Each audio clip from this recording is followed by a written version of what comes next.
Então, boa noite, né? Para todos e todas. Qual é a ideia aqui da nossa trajetória? A primeira coisa assim, que a gente está fazendo é escutar as histórias, né, de vocês. Quer dizer, nós temos 18 grupos diferentes que nós vamos mapear, né? A gente trabalha muito com a ideia de cartografias, né? E, e aí, o que a gente está pensando? A gente está tentando entender o presente, né, para a gente poder projetar o futuro, tá? Uma das características, assim, dos grupos, né, culturais populares é que muitas vezes, né, geralmente esses grupos, eles vão se organizando a partir de um calendário de eventos. Né? Então, se organizam para uma festa, se organizam para um boi, se organizam para o carnaval, né? Para as quadrilhas juninas, enfim. E o que a gente está querendo ver? A gente está querendo ver algumas assim, alternativas de sustentabilidade ao longo do ano. Então, assim, o que a gente tem, né? Quais são assim, as experiências, os talentos, e aquilo que a gente está disposto a investir, né, como trabalho, para conseguir, né, um trabalho que seja desenvolvido ao longo do ano, tá? A gente entende que isso só é possível se a gente se enredar. Tá? Raramente um mestre ou um artista ou um gestor, ele vai conseguir fazer isso sozinho. Mas em rede, a gente consegue visualizar algumas alternativas. Nós já estamos no terceiro ou quarto grupo e a gente já está vendo que existem coisas que dá para articular, espaços que dá para ocupar, né? Projetos que são possíveis, tá?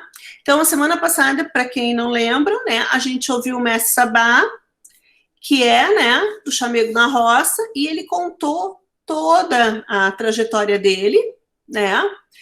Ele mapeou as principais dificuldades, né, em manter o grupo e também, claro, né, as principais potencialidades do grupo, né, os talentos do grupo. Então, assim, foi uma narrativa muito rica e eu achei muito, até fiz uma relação, Cata, com a da mestra. Ai, agora esqueci o nome da mestra, a nossa primeira. Dona Joana. Dona Joana. A Dona Joana, porque ela também, né, ela dentro da família dela, ela consegue articular um monte de coisas diferentes, porque cada um tem um talento e vão se articulando, né? E aqui também eu percebi isso, né, que o mestre Sabá, ele tem diversos talentos, né, é uma pessoa cheia dos predicados, mas que também, assim, o grupo também se puxa, né, para algumas coisas, é bem organizado, unido, enfim, né? E aí a gente começou a ouvir os outros grupos. Estava aqui a Lúlia, né, da Zé Monteirão, é isso? Estava o Mário, do Forrozão, e eu captei algumas falas deles. O Céu falou também. Isso, tá aqui, ó, isso. E aí, então, hoje a gente queria uma fala um pouco, então vamos focar, por exemplo, no Mário agora, ou no Dilson, enfim, vocês, quem tu achar melhor, Catarina, porque tu conhece melhor. Eu acho que veio o Mário, depois o Edilson entra. Tá. O Edilson é da Zé Monteirão também, viu, Val? Ah, tá. É o Edilson e a Lúlia do Zé Monteirão. Ah, entendi. Tá? Uhum. É que o Edilson tem dificuldade na quarta-feira. Ah, bom, então essa quinta veio para ele, especial, né? O pessoal marcou reunião lá no departamento só para te poder estar na reunião hoje. Então, olha só, a gente começa com o relato do Mário, e aí vamos para o Edilson e depois a gente combina algumas coisas. Val, o Sabá vai ter que sair daqui um pouco. Vê só se o Sabá tem alguma coisa para acrescentar, porque ele vai ter que sair. Isso, Sabá, diga aí. Não, tem nada não. Eu acho que eu já falei o suficiente. Eu vou ficar acompanhando aí o relato do Mário com Edilson Nazareno, e eu vou ficar observando, vou ficar ouvindo aqui. Até na hora que me chamarem ali.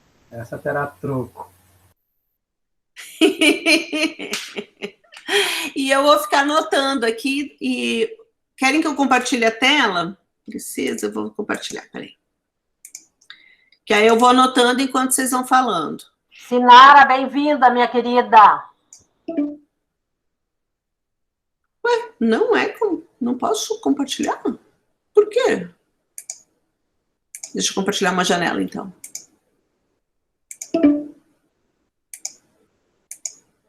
Poxa, hoje ele tá rebelde. O que eu fiz de errado?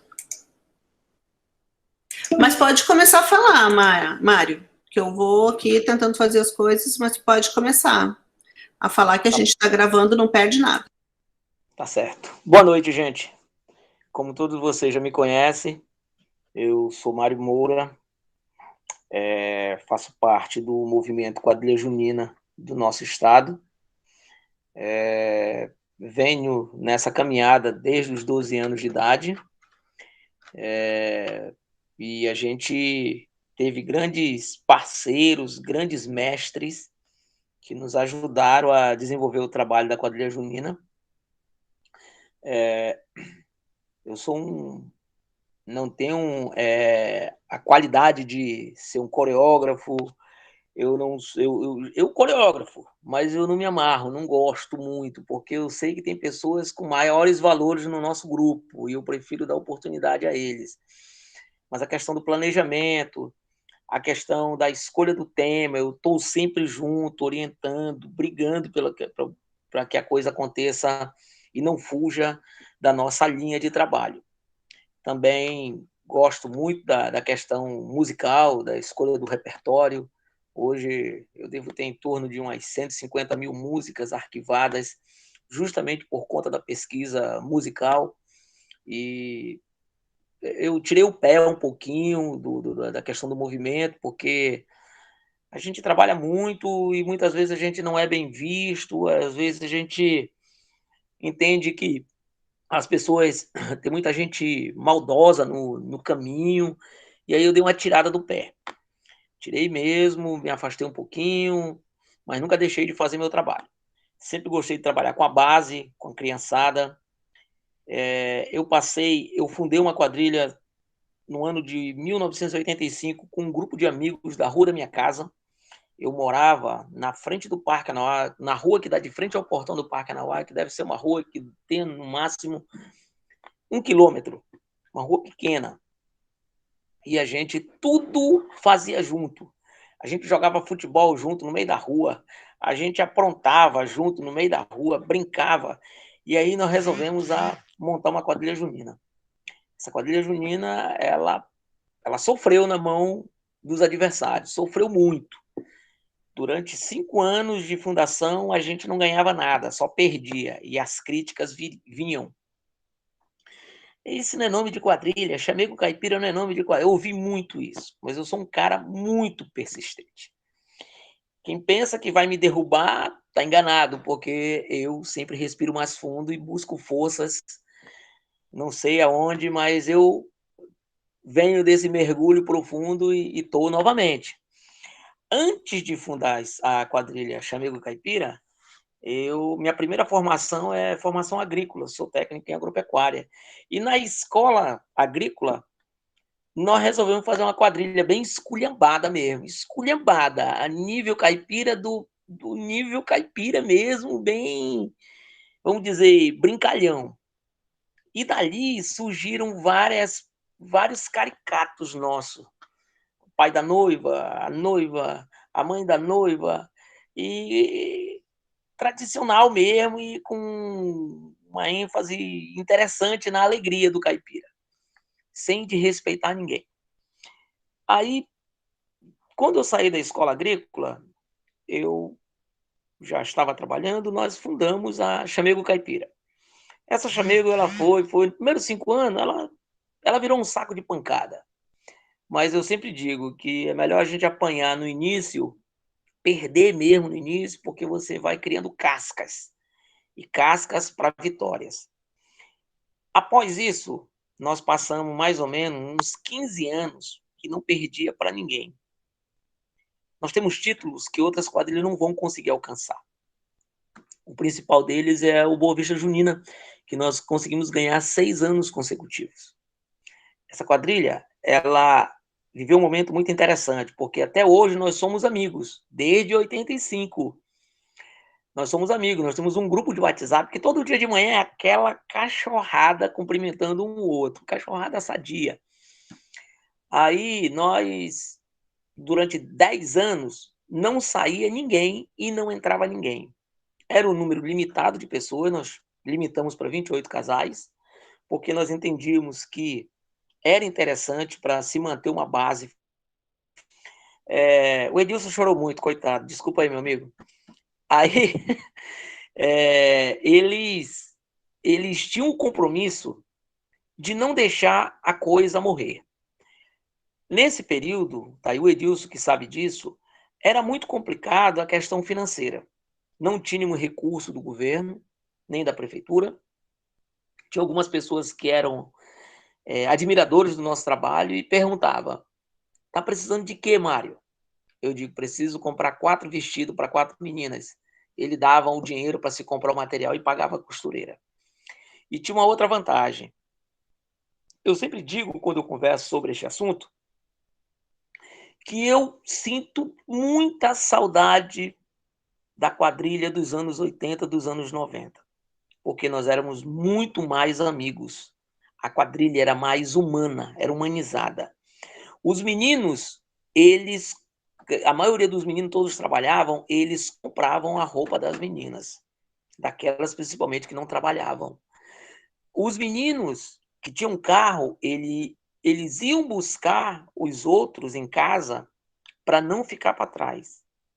Mas também tinha um detalhe: se não tinha ônibus, que era muito difícil, subia-se na carroceria de um caminhão.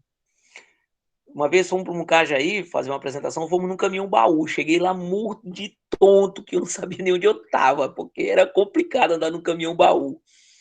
Nós fomos uma vez fazer uma apresentação no Jockey Club, nós fomos na carroceria de um trator. Veja só como nós éramos bem afoitos para chegar. Ah, mas eu tenho moto, eu tenho um carro. Não, vai todo mundo aqui. E usava-se disso. Tínhamos os nossos problemas, mas o que nos levava era o prazer de fazer. E por noite, a gente só dançava sexta, sábado. A gente não dançava mais no domingo, porque na segunda-feira todo mundo tinha que trabalhar. Então, quando a gente saía de casa para 1 ou 2 apresentações, quando a gente estava na segunda apresentação, já tinha gente nos esperando para levar para outra festa, ou para outro aniversário, para outra coisa parecida. Aí já pagava um cachê para nós. Não, eu dou o cachê de vocês. Era R$100, vamos dizer, R$100.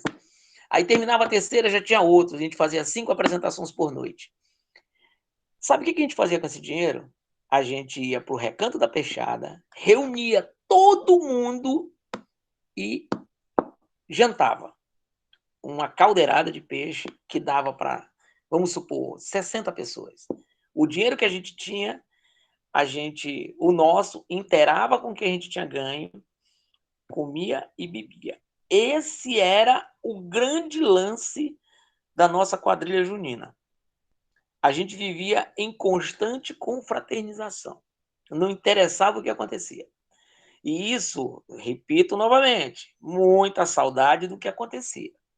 Muita saudade. Hoje os grupos são totalmente diferenciados. Muito diferentes. Tem brincante que põe a maior banca.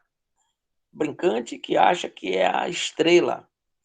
E no meu grupo, no nosso grupo, eu de vez em quando eu dou uma de general. Assim, eu digo: meu amigo, eu estou aqui desde 12 anos de idade. E eu não vou admitir, de forma nenhuma, que você sobreponha os outros onde você chegou agora e já quer armar sua rede. Você tem que caminhar junto com nós para você poder absorver o melhor do que nós temos para lhe conduzir dentro do grupo. Muitos ficam, muitos vão embora, isso é normal. Depois de 24 anos na Chamego Caipira, eu saí. Saí da Chamego porque aquele povo que estava comigo todo aquele tempo começou a sair, casar, mulher era braba demais, não deixava, e eles foram se afastando. Aí entrou um novo povo na quadrilha, que aí não deu mais para mim. Não deu mais para mim. Eu saí do grupo, com a minha saída foram mais ou menos mais 12 pessoas junto comigo, e resolvemos fundar a Escola de Danças Folclóricas Forrozão. Forrozão foi fundada em 2006. E eu saí da Chamego em 2005. Então, você ficou na Chamego 20 anos? 24. 24. Eu acho que é isso. Eu comecei em 85, saí em 2006. 2006 eu saí da Chamego. 2007, que foi o Então, primeiro ano foi da 21, né? 21 anos. 21. É por aí. E aí, o que acontece? No primeiro ano da Escola Forrozão, nós entramos no acesso do Boa Junina e do Parque Nó. Nós somos campeões no acesso do Boa Junina. E a Chamego Caipira, ela caiu para o acesso. Ela era do grupo especial e ela caiu. E isso gerou uma série de comentários negativos dizendo que a culpa era minha, que eu era o culpado da Chamego ter caído. Não, eu não estou mais lá. O trabalho não é mais meu, não sou eu que conduzo.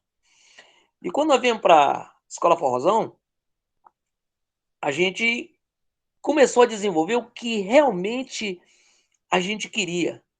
Era participar de projetos, era participar de eventos, não era só dançar quadrilha, era participar de um fórum, era discutir políticas públicas, era conhecer a cultura viva que estava no embalo, né? Como eu falei na reunião passada, eu tive o prazer de participar de todas as teias, eu, minha companheira Catarina Ribeiro, a bruxinha. E então a gente caminhou muitos anos juntos, fizemos muitos trabalhos legais dentro da própria quadrilha, fundamos um grupo mirim, que foi a Forrozinho, que nos deu frutos maravilhosos, que se tornou a grande base da quadrilha Escola Forrozão. Escola Forrozão, quando tinha um grupo mirim, a gente não subia no tablado com menos de 40 casais. Porque o garoto, quando completava 12 anos, ele se achava o adulto. E ele queria subir junto com os adultos. Ele subia, mas o pai estava do lado, sempre presente com a gente. Nesse período, como educador que eu sou da área de educação física, professora. E eu sempre fui muito rígido na questão disciplinar, não só do grupo, como das minhas equipes de handebol e futsal, que eu sempre trabalhei. E eu dizia para os pais, se ele não caminhar certinho na escola, eu vou tirar ele da quadrilha. E a gente dava uns castiguinhos, não, você vai ficar 2 semanas sem vir para o ensaio. Não, tu não vai vir mais não. Não, tu não... Porque chegava até mim. Os pais se empolgavam e diziam, o fulano não passou nas provas. E aí a gente apertava, chamava para conversar e dava o castiguinho, você não vem mais para cá não, você vai passar umas 2 semanas, você vai estudar para recuperar suas notas. E isso foi muito legal. A gente conseguiu fazer uma série de trabalhos, né? Em todos os sentidos, com a quadrilha junina. Nós temos, assim, o bairro onde é base da quadrilha Escola Forrozão, que é o Satélite, é um bairro novo, mas sempre teve um potencial interessante na área cultural. Até hoje, tem muita criança espalhada no meio da rua e aquilo nos preocupa. E a gente está tentando voltar com o projeto da quadrilha Mirim novamente, mas infelizmente a Lei Aldir Blanc nós não fomos contemplados por várias situações aqui no estado. Mas, assim, eu vejo que nós podemos render muito mais. Os grupos, eles têm seus problemas internos. E muitas vezes as pessoas deixam de fazer um trabalho porque não tem o financeiro na mão. Eu, graças a Deus, eu consigo fazer. Por quê? Se você vir aqui na minha casa, você vai dizer assim, tu coleciona material de quadrilha? Por quê? Eu tenho o nosso galpão que guarda o material, eu tenho meus caixotes que eu guardo a roupa da quadrilha, o que eu não vendo ou faço doação, a gente guarda para ser reutilizado, né? E nesse tempo de pandemia que as coisas mudaram completamente, ficamos tolhidos de fazer uma série de coisas, até ensaio a gente está pegando muito lentamente, a gente tem tentado se adaptar. Não é muito fácil, mas a gente está tentando melhorar a cada dia. Eu vejo que nessa trajetória toda, nós já tivemos altos e baixos. Inclusive, em 2017, quando minha mãe partiu, eu acompanhei toda a questão dela, e ela, para mim, era minha grande mestra. A gente sentiu muito, muito mesmo. Por quê? Porque quando eu chegava em casa, eu ia relatar para ela o que tinha acontecido. Até chegávamos até a brigar, a discutir, porque ela não concordava com algumas coisas que aconteciam. E aí eu pensei seriamente em parar. Aí, 2017, ela partiu no mês de maio, e eu disse, eu vou parar, e aí veio aquelas coisas de você não pode parar, porque era o sonho, era coisa, era tudo que ela mais queria, e eu continuei. Quando foi em 2019, eu digo 2020, eu me despeço do tablado. Aí veio a pandemia. Não consegui me despedir. 2021 eu vou embora, eu vou largar isso aí. Aí, novamente, continua o mesmo processo da pandemia. E eu estou projetando o trabalho da quadrilha, estou dentro. Não estou dizendo que eu já pensei em desistir, mas eu acho que isso vai ser, enquanto nós tivermos forças, a alegria de viver, o sentimento de uma fogueira acesa, você não consegue parar. Você não consegue parar. Eu vivo a quadrilha junina diariamente. Só que assim, eu sei separar muito bem as coisas. Se você vir conversar comigo no mês de outubro, Maria, a quadrilha, tá todo mundo preso. Sabe? Por quê? Eu vejo que em outubro eu estou trabalhando outra coisa. Eu estou trabalhando meus alunos para os jogos escolares. Eu já dividi. E não adianta eu ficar mantendo as minhas coisas lá atrás para não me atrapalhar. Então, eu procuro fazer tudo dentro do quadradinho para a coisa acontecer de uma forma bem tranquila.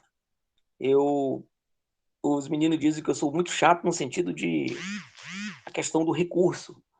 A gente precisa comprar isso, não sei o que. Vamos ver o menor preço. Então, vamos ver se nós não podemos remanufaturar tudo isso aqui. Vocês vão ter que aprender a trabalhar. No nosso grupo hoje, quem faz a roupa antes, esqueci um grande detalhe. A minha mãe nos acompanhou durante todo o tempo que eu estava na Chamego. Depois ela me acompanhou na Escola Forrozão até 2016. Foi o último ano que ela conseguiu costurar. Costureira de mão cheia. Fazia mesmo a coisa acontecer. E de lá para cá a gente sofreu mais ou menos uns 3 anos na mão de outras costureiras. Sofremos mesmo. A partir de 2019, quem faz a nossa roupa é uma equipe dentro da própria quadrilha.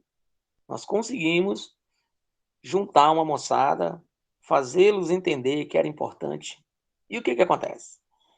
Eles fazem, eles fabricam e eles ganham o dinheirinho deles.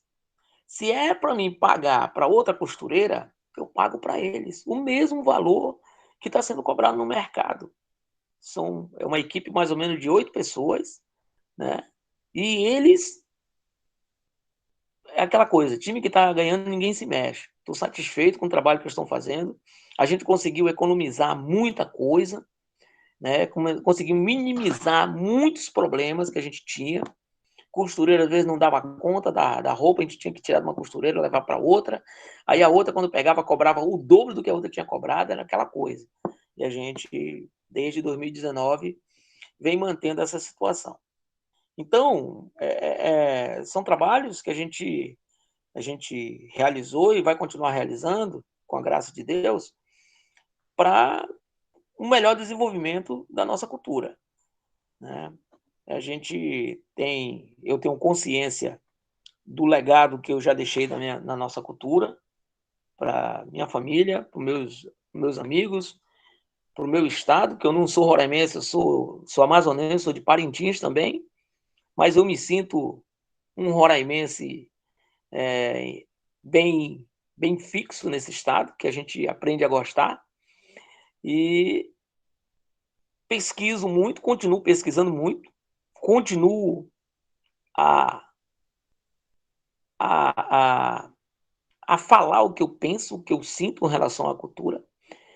E para mim finalizar, eu vou colocar para vocês a minha grande preocupação para o futuro do movimento junino em Roraima. Nós estamos passando um momento muito complicado dentro da nossa federação. A nossa diretoria, eles ainda não saíram do casulo para bater as asas e dizer assim, o caminho é esse. Eles não entenderam que o primeiro passo é observar que o movimento junino não vive somente de eventos. Novamente, o que eu falei lá atrás. Eles precisam aprender a ouvir. Eles precisam entender que o movimento junino ele é feito em cima de uma base tradicional. As pessoas têm que respeitar o que foi feito. As pessoas têm que entender que a base ela não pode ser, como se diz, derrubada. Porque se cair, ninguém segura.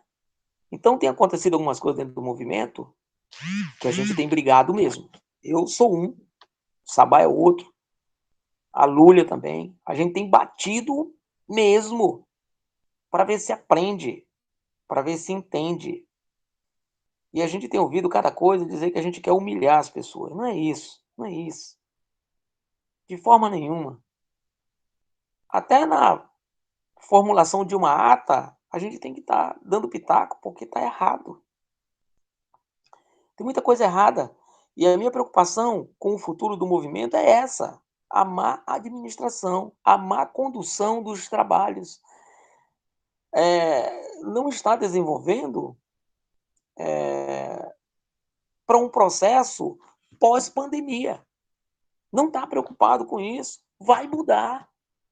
Vai mudar. Com certeza. E aí acha que a gente está brincando. Então, eu estou preocupado. Eu tive uma conversa muito séria no sábado passado com o nosso presidente e disse para ele que quando eu falo alguma coisa, não é com a intenção de criar um fato para derrubar ele. Eu fui dirigente da nossa entidade durante 8 anos, não preciso mais disso, já passei. Tem que abrir caminho para os outros que vão chegar, dar suporte para os outros que vão chegar, né? E a pessoa não entende. Deixa eu fazer uma pergunta.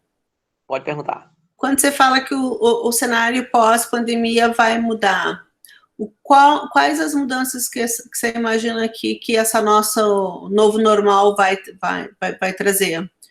Porque assim, olha, se a gente for pensar no que estão dizendo, né, os estudos, a gente vai ficar com restrições sociais, né, durante um bom tempo, né? Esse ano, provavelmente o ano que vem, provavelmente vamos ter que vacinar todo ano. Então, assim, eu acho que a pandemia ela mudou o nosso modo de se relacionar, né, com as pessoas. Eu acho que agora vai ser um pouco diferente.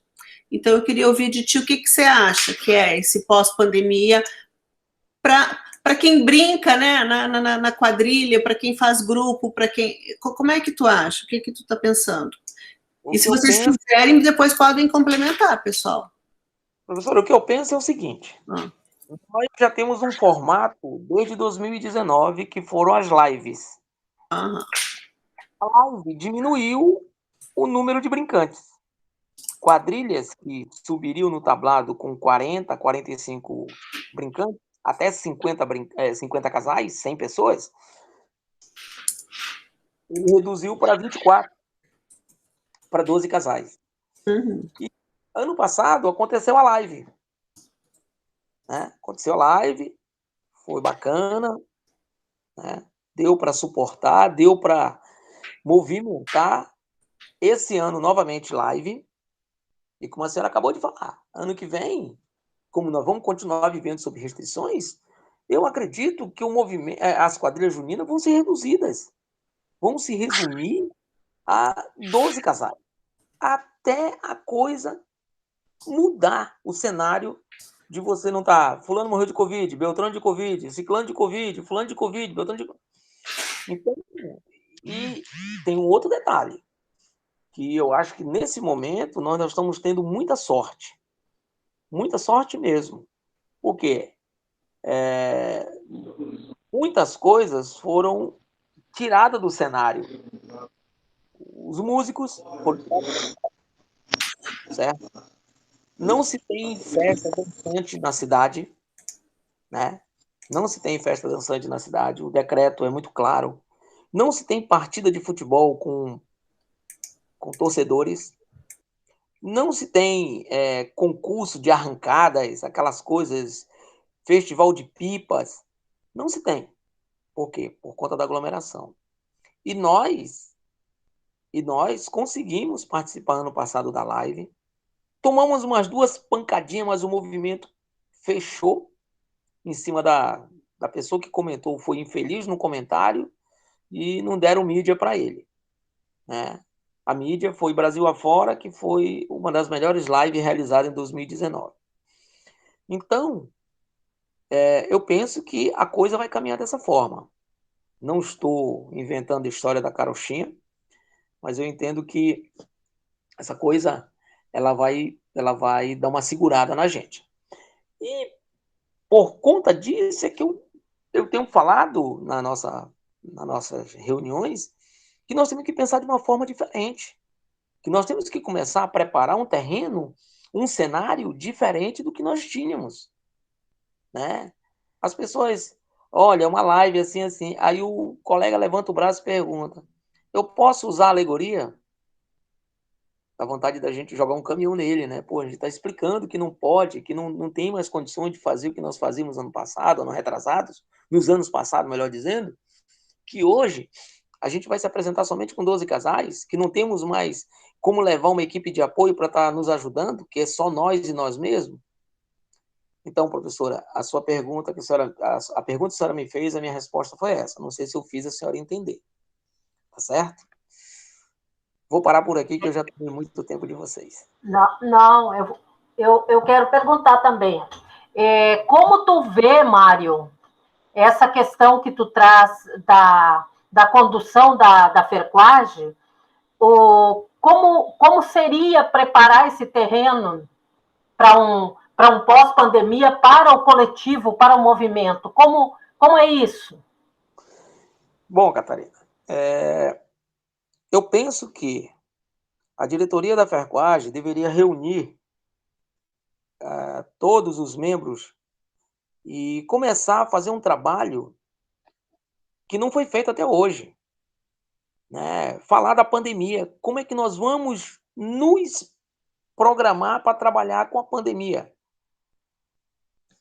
Todo tempo a reunião da Ferquage é moldada prestação de contas, liberação de recurso, prestação de contas, liberação de recurso. Poxa, só se fala em dinheiro.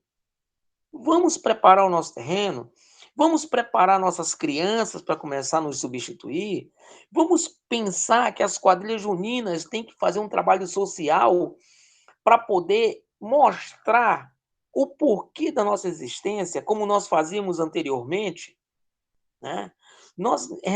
Você mesma falou na reunião passada que a gente ganha uma grana boa, com certeza. Para dançar em 2 lugares diferentes? Não. Nós temos um projeto para isso. O problema é que ninguém quer nos ouvir. Eu e o Sabá já temos esse projeto há muito tempo, de colocar as quadrilhas nos bairros, montar que as escolas municipais ou as escolas estaduais trabalhem com os adolescentes e que a gente leve as quadrilhas adultas para fazer base com eles, fazer parceria com eles. Eles não estão prestando atenção nisso. Eles não querem saber disso. Acho que dá muito trabalho. Eu vejo que dá muito trabalho é pagar mico no tablado, porque muitas quadrilhas, eles não querem saber de qualidade, não, eles querem saber de quantidade. E aí chega no tablado, a gente nota, é nítido que o brincante nunca subiu no tablado, na quadra para ensaiar, para fazer um shot, que é 2 para lá, 2 para cá, 2 para um lado, 2 para o outro. O cara tá dando 3, 4 passos somente para um lado, quebrando toda a harmonia da coreografia. Então, Catarina, é nisso que a gente vive. Eu questionei um dia desse. Presidente, eu gostaria de saber qual é o seu plano de ação para 2021. Como plano de ação? O que você projetou para a federação? Não, a gente vai fazendo conforme o tempo. Ah, para com isso. Isso não existe mais, gente. Já acabou. Já acabou. Nós, professora Valéria, que somos professores, a gente, para ir dar uma aula, a gente planeja demais, não planeja?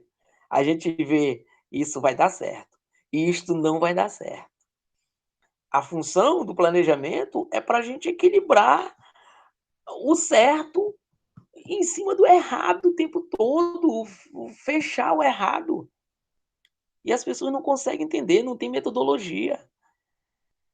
E por isso que eu me sinto, eu sou taxado de super chato. Quando eu vou falar, todo mundo vira o olho. Tipo, vocês podem ficar com raiva, mas eu não vou deixar passar.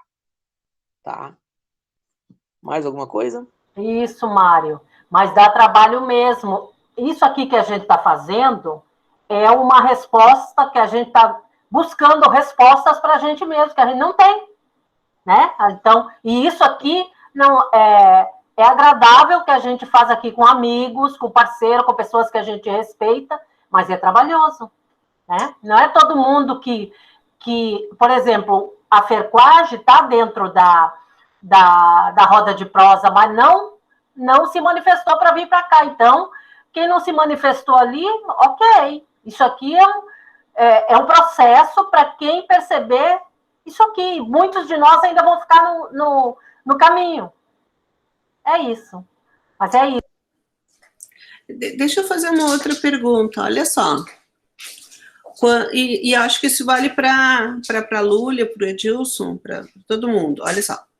Tá, então agora as quadrilhas elas vão ter que reduzir praticamente pela metade, né?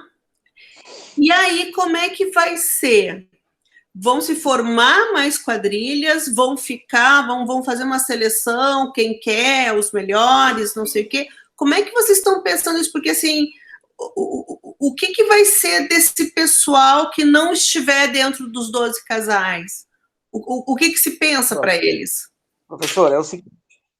Primeiro ponto, quando é lançado a questão dos 12 casais, muitas pessoas querem dançar, mas elas estão com medo. Porque tem familiares idosos, tem familiares com comorbidade em casa, né? E aí eles dizem, não, para mim não dá. Né? Tem muitas quadrilhas que estão tendo dificuldade de juntar 8 casais. Mas não é só por conta da questão da pandemia. Também é pelo trabalho que não foi bem elaborado na passada. Né? Eu sempre Mário, digo... deixa eu falar um pouquinho. Sim.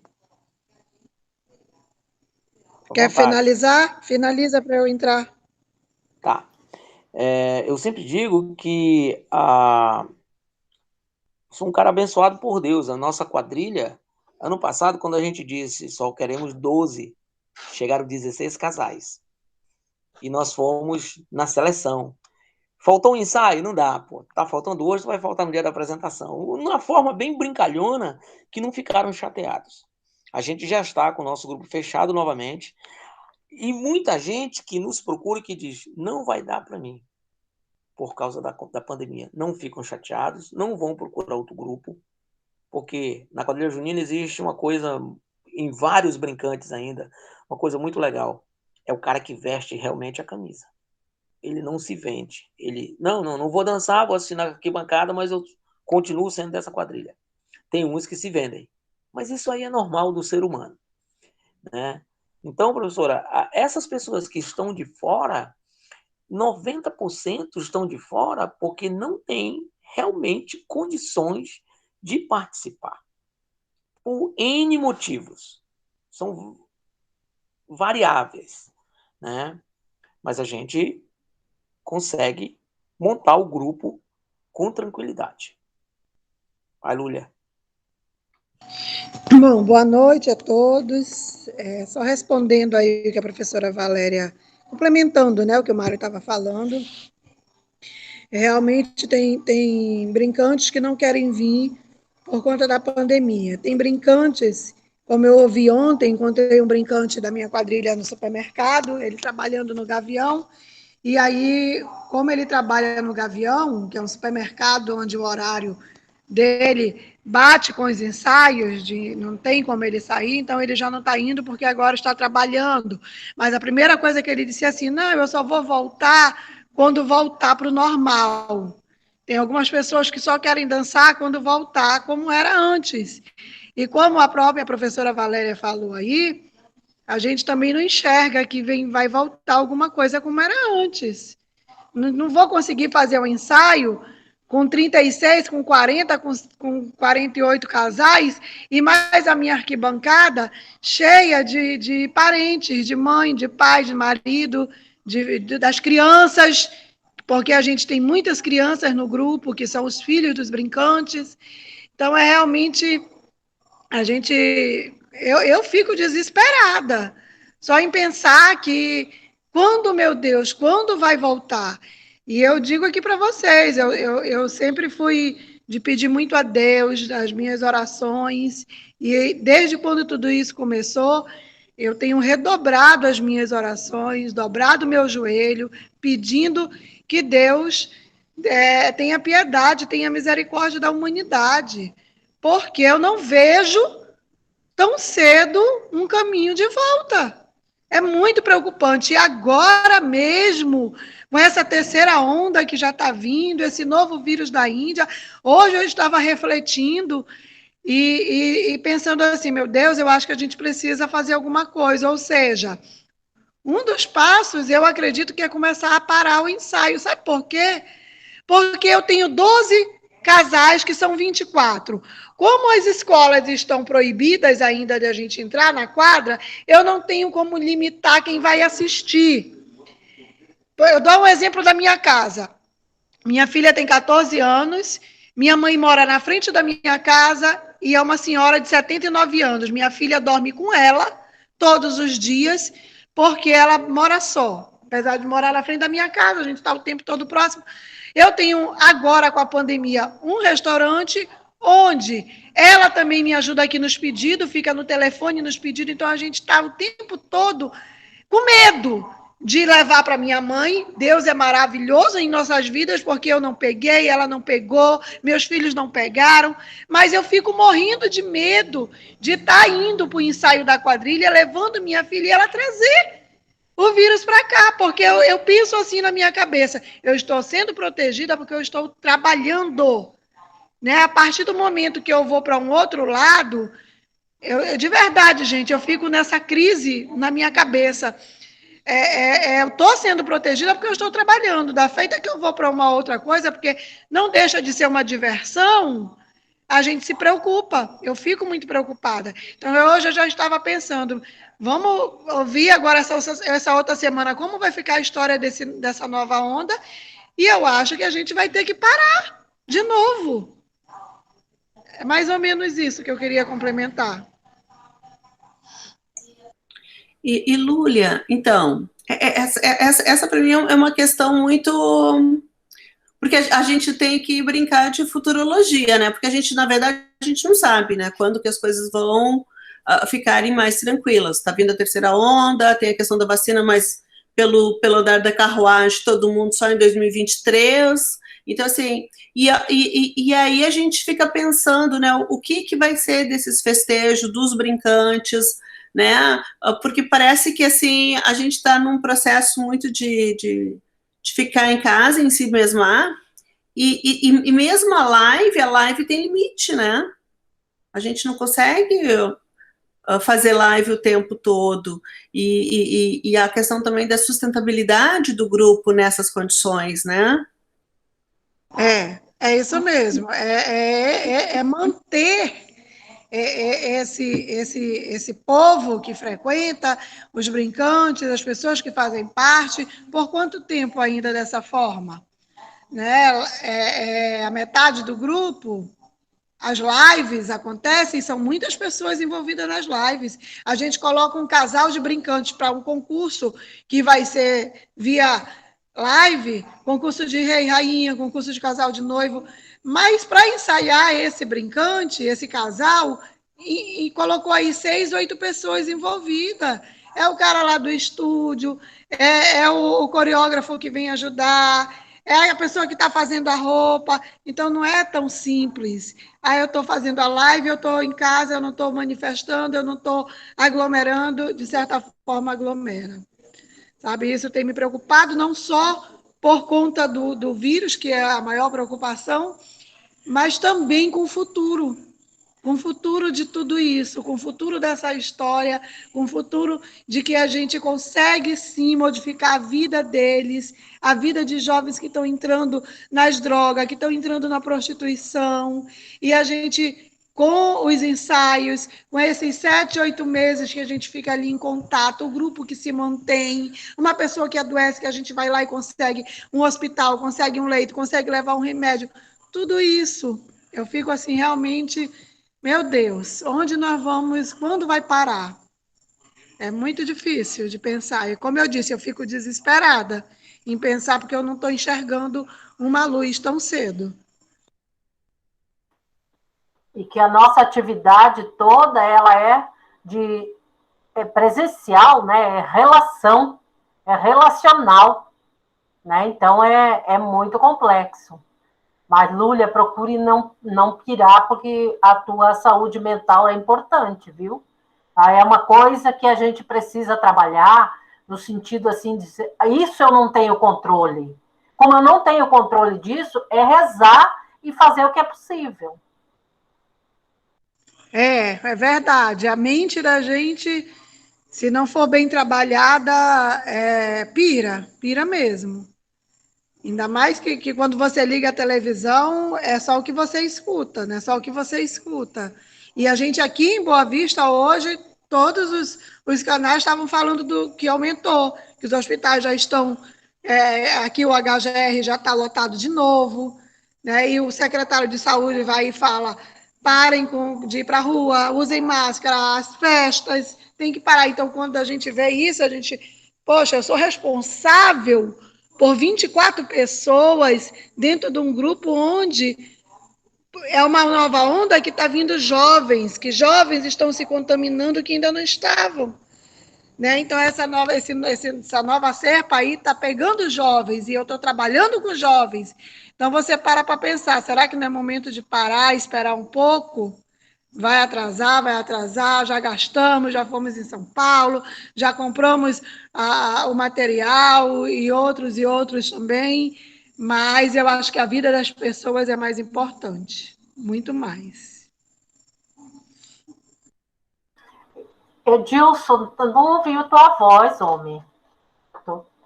Mas aí a pergunta que eu ia fazer fizeram, gente, e também responderam, ué. Aí me calaram, ué. Foi? Ué. Mas só. Não, eu estou falando hora pois, e também tentando falar um pouco de gauchês para a nossa querida aí, professora. Ah, bem que eu vi que tu estava. Eu pensei, eu estou de onda, eu não falo assim. Eu pensei, meu Deus, é um gaúcho aí, outro. Bom, mas ó, eu posso pegar esse gancho aí da Lula, com quem eu convivo, eu sou até um pouco mais pessimista do que ela, porque mesmo em 2020, eu já dizia, nós ficaremos ainda pelo menos uns 3 anos com esse vírus, e pós-vírus, mais outros 3, que é de readaptação. Eu sempre disse isso e parece que eu acertei. Eu também não disse isso do nada, eu fiquei ouvindo muito, né, especialistas e tal, e quando você percebe esse tipo de mudança, gente, a cabeça está tão estranha, e eu tenho visto vídeos antigos de antes da pandemia, eu fico me assustando com a aglomeração. É de vídeo de antes, e você fica com aquela cabeça, meu Deus, o povo tá junto ali, meu Deus, separa, acaba. Sabe? Como já ficou esse troço na cabeça da gente, bagunçando, que você já perde a noção da realidade, o que é agora, o que é antes, o que vem, você está perdido. Então, aí você vai e analisa para a cabeça dos jovens, que elas são, como é que eu vou dizer, são cabeças mais moldáveis, são moldáveis muito mais rápido que a nossa. Então, você vai dizer isso para ele vai pegar, ou ele não vai pegar aquilo totalmente diferente do que você disse, mas, enfim, é moldada demais a cabeça de jovem hoje em dia. A nossa não, a gente bate, a cabeça é dura, mas a gente fica naquela lá, batendo a cabeça, porque a gente já passou por muita coisa, já sabe. Eu não, porque eu sou só com 45, eu sou novinho. Mas você acaba pegando todo esse contexto aí, coloca na tua vida, coloca dentro de um pote, faz uma mistura de um gosto que você sequer sabe qual é. Esse é o problema, e tu ainda vai oferecer para os outros. Não é? Não, come aí que é gostoso, mas tem gosto de quê? Eu não sei, mas é gostoso. Então, dentro disso aí, como eu estava falando, de ser pessimista, e o Mário falou, vai mudar, já mudou faz tempo, e já vinha numa mudança antes da pandemia muito grande. A gente já tinha dificuldade de pegar brincantes antes da pandemia, porque alguma coisa fez o movimento declinar um pouco. Eu não posso ainda afirmar o que foi, mas esse movimento deu uma declinada, e eu fico pensando assim, será que foi só aqui no Norte? Porque quando eu vejo os movimentos unidos lá no Nordeste, no Sudeste, Centro-Oeste, eles estão muito profissionais, vamos dizer assim, estão bem profissionais. Aí eu fico imaginando, poxa, então estão muito à frente da gente. E, na verdade, não estão à frente da gente. Na verdade, eles estão para um outro caminho, que não é o que a gente estava seguindo. Não é o que a raiz estava mandando. Vejo quadrilhas do Nordeste são bonitas, são, mas não é a raiz do junino. Mas vai concordar comigo, não é a raiz do junino.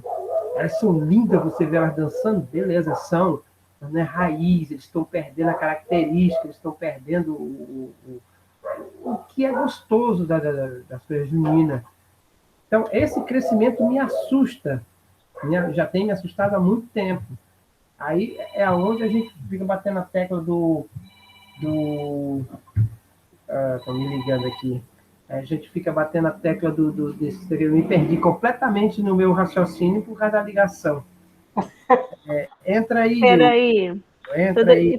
Então, deixa eu te perguntar. Olha só, então. Aí tu também te acha naquilo que tu estava falando, ó. Essa questão que tu toca, eu acho que é bem importante, né? Porque, sim, a gente nota, e não só, né, no pessoal do junino, mas, assim, que os movimentos culturais, e principalmente os movimentos de cultura popular, que evocam, né, mais as tradições, eles perdem, né, as pessoas com uma certa rapidez, e os jovens, às vezes, não aderem com rapidez suficiente para fazer o contraponto, né? E a gente vê também que, por exemplo, nas quadrilhas, né, mais profissionais que tu está referindo, e eu já vi algumas lá no Centro-Oeste, enfim, nas nossas viagens, e assim, exatamente, esse profissional é colocar um tipo de performance que eu acho que não vem da tradição, né? Vem, eu acho, de outro lugar, são outras influências. Eu já vi um monte de gente fazendo um monte de pirueta que eu não vi num grupo popular, né? Mas eles são, assim, simplesmente acrobatas, assim, faz um monte de coisa. E observando os grupos que eu adorei essa ideia, né? São a mais raiz do junino, eles brincam de forma diferente, né? Então, assim, também há dentro do próprio movimento essa Tem questão, correlação, né? Sim. E às vezes parece que sai perdendo, né? Os que são mais tradicionais, os que são mais convencionais, porque assim parece que agora tudo né? Tem pessoas que são muito performáticas, né? Assim, ficam fazendo um monte de pirueta, fico olhando e penso, tá, ok, deve dar trabalho fazer isso, mas assim, o que tem a ver com a festa junina, né? Então, assim, eu acho que vocês também têm essas questões, né, que pairam, já pairavam. E agora mais, né, a pandemia e o pós-pandemia, então, assim, enfim, eu acho que às vezes a gente se sente um pouco precário, né, em conseguir manter essas tradições. E o Edilson traz essa questão que já apareceu em outros grupos, Edilson. Isso é uma coisa que a gente vem percebendo, que eu venho percebendo, conversando com o pessoal de teatro, com o pessoal do candomblé, tudo que demora um tempo, as pessoas não têm paciência mais, né? E elas querem uma coisa rápida, né? Tanto que a leitura é 3 linhas no WhatsApp e eu já domino o assunto, né? Imagina 6 vezes de ensaio, hein? Entendeu? Então, assim, então nós temos essa questão. E aí é o que o Mário levanta da preocupação dele de uma organização coletiva que não para discutir isso. A importância dessa fala que nós estamos fazendo aqui, a importância da gente tirar um tempo para refletir sobre isso, porque isso não é um problema que afeta só as juninas, afeta todos nós do segmento popular e tradicional. E aonde? Mas afeta, mas a gente vem vindo aos trancos e barrancos, mas até quando nós vamos? Até onde nós vamos? E agora com a pandemia, né? Então tem essa outra dificuldade que a gente não poder se encontrar. E outra coisa que a Lúlia levanta da sustentabilidade, eu entendi que a Lúlia não levanta só a sustentabilidade, porque se a gente não se encontra, a gente não tem um motivo, uma razão para se encontrar, como é que a gente mantém esse núcleo, mesmo que pequeno, né? Então, assim, são questões muito profundas que está sendo levantada e que a gente vai precisar refletir muito sobre isso, né? Perdão aqui, eu voltando, assim, deve dar uma pausezinha nisso aí, só voltando no começo, que eu achei muito legal quando o Mário falou no início, sobre o início, na verdade, e eu achei que me veio à cabeça assim, que, poxa, quando a gente ouve essas histórias, do começo, de tudo que sofreu, que fez, não é para sentirem pena da gente, ou nostalgia, não, para criar incentivos também, para buscar coisas interessantes. E os mais novos precisam ouvir essas histórias. Eles precisam se reconhecer ou se ver fazendo coisa parecida. Não vão mais fazer igual, não tem mais jeito. O começo, ele é do jeito, o caminho já está trilhado e já está pavimentado, você não vai precisar sofrer daquele jeito. Serão outros sofrimentos diferentes do qual eles terão. Então, é necessário isso acontecer. É aí onde entra aquela minha... são 2 projetos que eu tenho lá para o movimento, e um deles é exatamente a comunicação mais aberta, a comunicação geral de todos, onde, não vai ver muito, mas vai estar lá uma informação, uma reunião, uma entrevista, alguém falando de determinado grupo, vai estar lá numa mídia. As pessoas vão lá ver, ou vão ver ao vivo, ou vão ver depois. E não é mídia longa, não é aquilo que o cara vai passar 1h30 assistindo, não, é um vídeo de 20 minutos, 30 minutos. Hoje em dia está um podcast aí, solto aí, todo mundo fazendo podcast, e agora o podcast deu evoluído, que está podcast de vídeo, as pessoas estão vendo vídeo. O podcast agora está no vídeo. O podcast é uma coisa fantástica. Quando eu vejo Rede Globo se rendendo a podcast, meu amigo, é porque o trem é bom. É porque as pessoas estão prestando atenção no podcast. Então, nós precisamos, como forma de divulgação cultural, não crescer, surgir essas mídias. Crescer já é um outro passo. O primeiro passo é surgir nessa mídia aí, que nós estamos perdendo tempo. Já estão lá rodando. O podcast em si, que eu mencionei ele agora, ele já tem, acho que é 12 anos. 12 anos. E só no último ano, agora, nesse ano, que começou a entrar todo mundo a fazer vídeo. Todo mundo está fazendo podcast, todo mundo está sendo ouvido. E nós estamos perdidos. E não há esse podcast em lugar nenhum do Brasil. Não estou falando só de Roraima.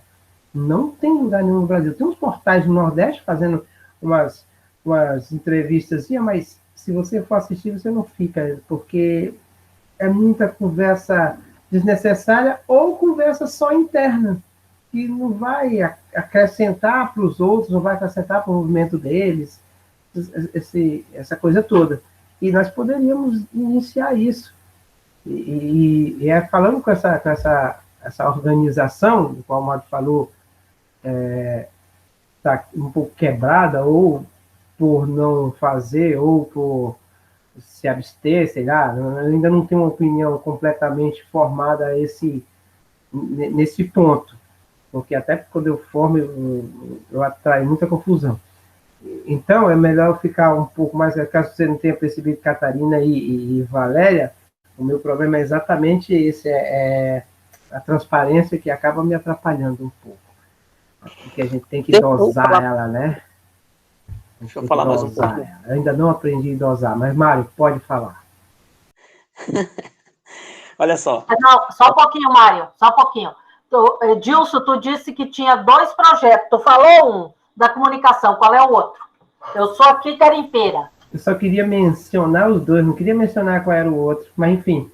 Ah, tá. Não, tranquilo. Não é grande coisa, não. Não é grande coisa para quem ouve. Por enquanto eu digo que estou sozinho, por isso que eu digo meu, não digo nosso, porque aonde eu tenho ouvido assim,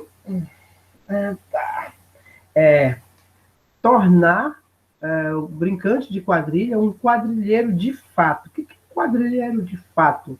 O quadrilheiro de fato, ele está inscrito numa federação, ele está inscrito numa associação, ele tem uma carteira de identificação, e qualquer outro grupo vai puxar o nome dele, ele está lá no grupo tal, etc. Então, o que é isso? Isso é como é que eu vou dizer, uma unificação de cadastro. Hoje, se você chegar no estado de Roraima, e eu acredito que em nenhum outro estado também, salvo engano, se você chegar assim, quantos quadrilheiros você tem? Ninguém sabe dizer. Porque você não tem esse parecido, eu vou até dar um nome que talvez não coloque, mas enfim, é o que me vem à cabeça, um inventário pessoal, né? Inventário de pessoas, como eu não tenho palavra, eu vou usar essa. Inventário de pessoas, acho que cabe, né, professora, aí? Então, aí você não sabe. Maravilhosa essa expressão, adorei. Exato. Aí, e se você tem esses dados hoje em dia é o que mais se tem de valioso em qualquer pesquisa, em qualquer ação. São dados de quem, idade, desejo, vontade, o que pretende, as coisas, está tudo lá naquela pesquisazinha que você faz. Né? Que vocês, como professores, sabem, a pesquisa é fundamental para qualquer sociedade, seja pesquisa do que for. Então, esse é um dos outros. Eu já estou preparando, ele já está na parte de 70% para me apresentar à federação. O presidente se mostrou interessado em vê-lo, né? Outros ficaram meio de banda, mas vamos mostrar de uma forma que possa todo mundo discutir para melhorá-lo. Então, aí vamos fazer ele bem bacana.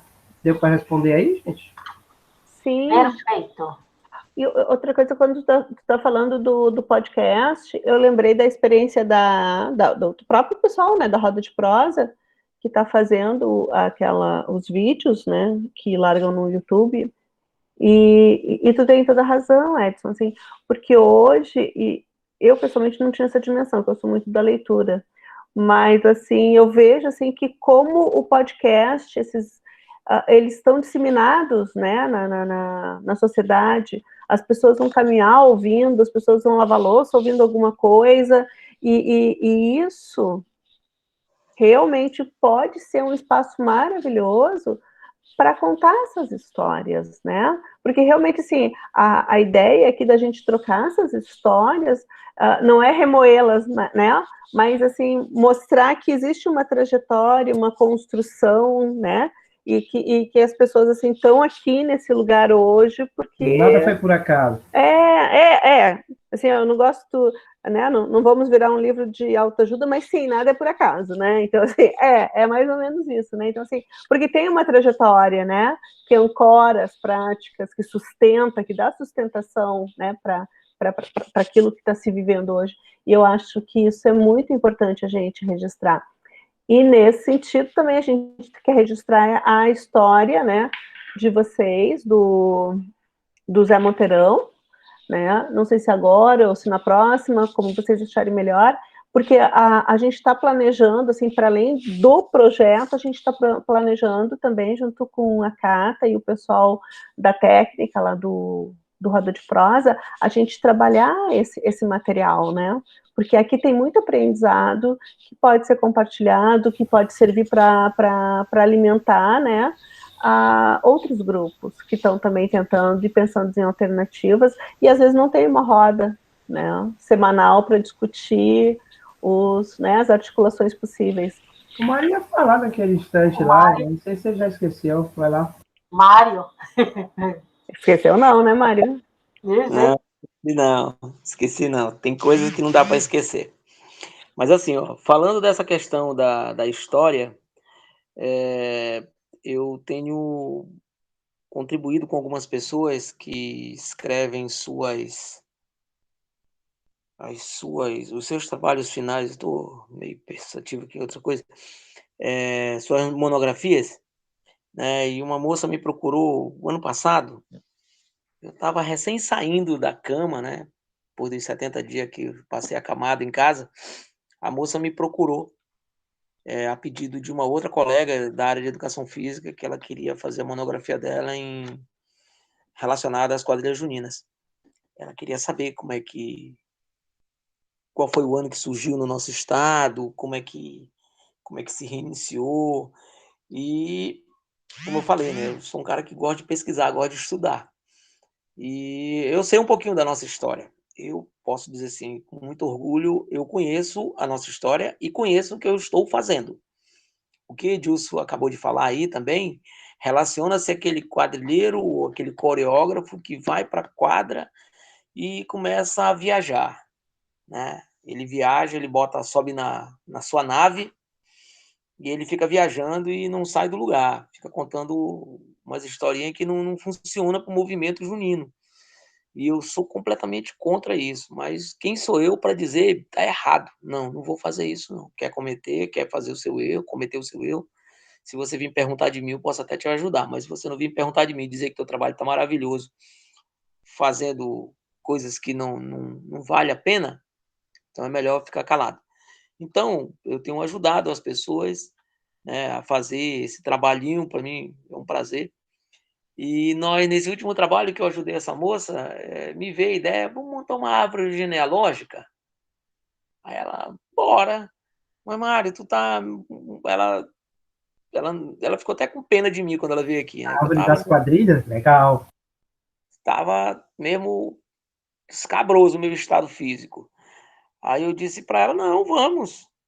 Aí peguei, ela baixamos aqui uma árvorezinha e começamos a montar.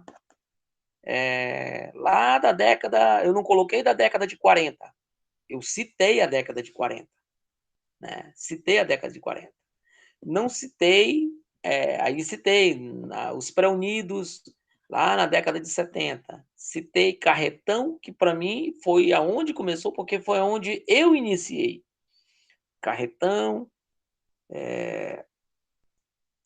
a Canecão, aí fomos subindo essa árvore.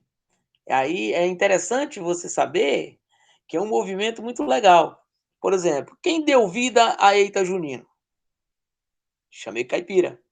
Quem deu vida à Explosão Caipira? Se eu não me engano, foi a Garrancher.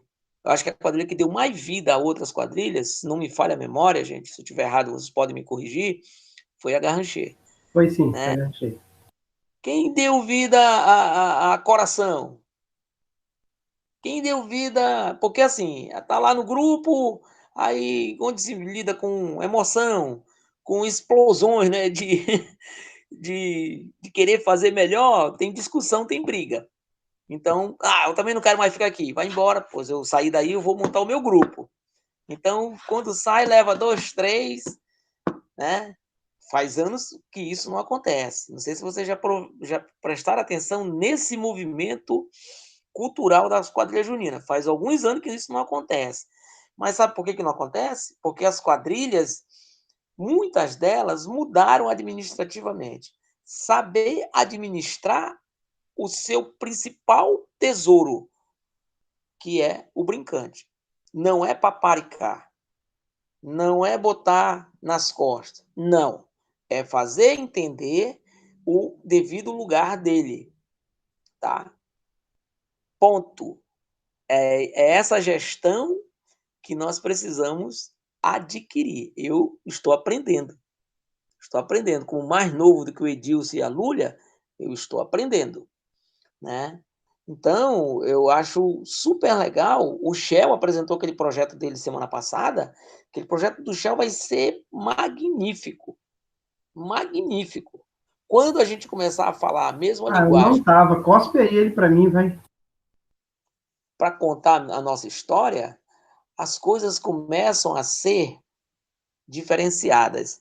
Professora, eu não me lembro muito bem o ano, porque eu sou péssimo de data, mas a Lúlia pode me ajudar. A FETEC, sob o comando da Lúlia, quando a Lúlia era superintendente de cultura, né, porque ela está por aí, né, porque ela é minha amiga, que eu tenho maior consideração, maior afeto por ela, mas ela fez um baita de um trabalho dentro da FETEC. Se bem que toda semana eu e ela quebrava o pau. Quebrava o pau. Principalmente quando ela começava a querer inventar e dizer, você faltou o treino, preste atenção, você faltou a reunião, preste atenção.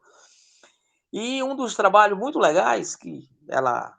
eu acho que foi a ideia dela, não me lembro bem de quem foi a ideia, mas saiu na gestão dela, foi a revista Narrier, certo? A revista Narrier, ela funcionava da seguinte maneira, contava a história da quadrilha naquele ano, contava um pouquinho da formação da quadrilha, quem eram as pessoas da quadrilha, as pessoas que eu digo, o animador, o diretor, o presidente, o compositor, o casal de noivo, o rei e a rainha. Essa é a história das pessoas daquela quadrilha, os destaques daquela quadrilha. E contava um pouquinho do tema. A quadrilha X vai falar no dia que o Lampião resolveu vir para o céu para acabar com uma festa. Né? O quadrilheiro, ele conta a sua história. Ele conta várias narrativas, ele faz várias narrativas de contar uma história, né? E que fica legal, né? Então, eu sempre me preguei muito na questão de lendas, né? Nas questões, por exemplo, eu contei a história, a lenda de Macunaíma. Foi um dos melhores trabalhos que eu fiz. Mas o meu primeiro trabalho na Escola Forrozão, eu sou muito crítico. Eu deixei de andar na igreja católica, porque a gente ia para a igreja católica, a gente ouvia o pessoal fofocando. Olha como é que aquela quenga está vestida, olha como é que aquela usou o salto, olha o fulano, parece que está com cara de bêbado. Não é verdade que sempre acontece isso? O que foi que eu fiz? Primeiro tema da Escola Forrozão foi: se casamento fosse bom, não precisava testemunha. Por que eu peguei essa frase? Eu peguei essa frase de uma música do trio nordestino. Se casamento fosse bom, não precisava testemunha. Aí eu peguei essa frase. Tchaco, agora eu vou contar a minha história. Né? Aí todo mundo me perguntava, Mário, e aí quantas noivas vai ter? Quantos noivos vai ter? Quem é que vai roubar noiva? Calma, vocês vão ter que assistir. E aí o que nós fizemos? Fizemos um grande casamento, aonde o padre falando do casamento e as fofoqueiras aqui atrás só. A noiva chegou atrasada como sempre. Aí começa, né? E eu usei uns caricatos de voz muito legais mesmo. E qual era o lance da testemunha? O lance era que a igreja, ela está sempre de porta aberta. Aí entra todo mundo, o cachorro, o bêbado. E o bêbado entrou para acabar com o casamento. Na hora que o padre disse, se tem alguém que não sei o quê, o cálice para sempre. O bêbado foi lá, levantou a mão e se declarou para a noiva. Para finalizar, ele tinha entrado na igreja errada, no casamento errado. Se casamento fosse bom, não precisava testemunha. Fomos campeões magnificamente. Então, essas coisas a gente precisa realmente contar. Né? Se você me perguntar, Mário, qual foi o teu tema do ano X? Y. Por quê? Por isso. Eu tenho algo para falar, mas tem alguns colegas meus que eles, infelizmente, não têm esse conteúdo, porque faltou o principal para ele, que foi a pesquisa. Né? Como o estado de Roraima, ele é formado, na sua maioria, pela miscigenação nordestina, principalmente pelos paraibanos e cearenses e maranhenses, eu fiz em 2012, quem é filho do Norte é neto do Nordeste. Né? Então, por que eu fiz aquilo? Porque as pessoas que estavam aqui são netos de quem está lá no Nordeste, vieram para cá em busca de uma vida nova, uma vida diferente. Né? Então, sempre tem algo mais a se contar. Era isso mais que eu queria falar. Bom, deixa eu atacar aqui, antes que a Catarina comece a falar. Ela é uma das mediadoras, né? Então, é porque ia ser na sequência Mário, depois eu. Lula entrou, não sei se ela vai querer fazer a parte dela logo. Eu tenho problema de deixar a minha para outro dia, que a minha eu acho que vai ser um pouco longa como a do Mário. Também. A gente pode fazer semana que vem, pode ser? Mas vamos ver, semana bem complicada, mas eu quero. Fazer. Val, como o Adilson tem dificuldade na quarta... Podemos mudar para quinta, para mim não tem problema. Mudar para quinta na próxima semana? Sim. Vamos ver se ele dá conta disso, porque se a gente mudar muito, fica complexo nas outras. Eu sou do tipo que, se você começar a perguntar data para as pessoas, você vai ter 7 pessoas, você tem 9 datas. Então, é bom, fixa uma e a pessoa vai se buscar para fazer. Eventualmente, a gente muda. Tá, exatamente. E a Lula? Responde aí, Lula. E aí, tu quer fazer hoje a tua aí ou não? Pode ser. Para mim é assim, né? Como tá tudo parado, tá bom a quinta, mas se tivesse normal, a quinta para mim já também pegaria. Para mim o melhor seria assim, terça-feira, eu sei que eu disse não pode na quarta, mas vamos manter na quinta. Vamos manter na quinta. Vamos manter na quarta. Na quarta, que é onde a maioria pode. Né? Eu mesmo já tirei a quarta-feira para isso. A quinta-feira, então, hoje eu estou aqui porque eu desfiz outra agenda. Tá bom. Não, eu pensei que estavam mudando para quinta, não era isso, não? Não, na verdade, hoje, a gente vai fazer hoje, porque ontem eu tinha um compromisso com a universidade e eu não podia faltar.